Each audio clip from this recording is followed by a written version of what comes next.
Hello friends, ఈరోజు losses కిచెన్లో cooker chicken pulao చేసుకుందాం. ఇది 20 మినిట్స్లో అయిపోతుందండి. అండ్ ది యమ్మీ రెసిపీ తెలుసా.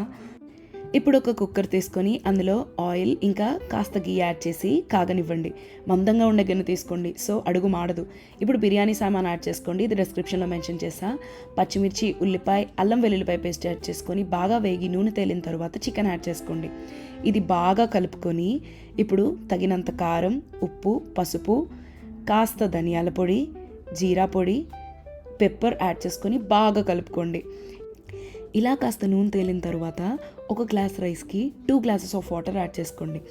అదే బాస్మతి రైస్ అనుకోండి 1.5 గ్లాస్ వాటర్ సరిపోతుంది, బట్ హాఫ్ అన్ అవర్ పాటు నానబెట్టాలి రైస్ని.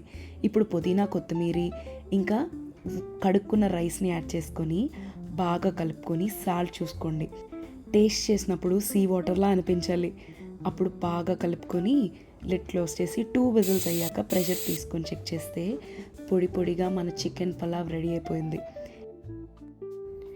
ఇది ఇలా డైరెక్ట్గా సర్వ్ చేసుకొని వేడివేడిగా తింటే అద్భుతంగా ఉంటుంది. మీరు కూడా ట్రై చేసి ఎలా వచ్చిందో కమెంట్ బాక్స్లో చెప్పేయండి. And like, share and subscribe to Luscious kitchen.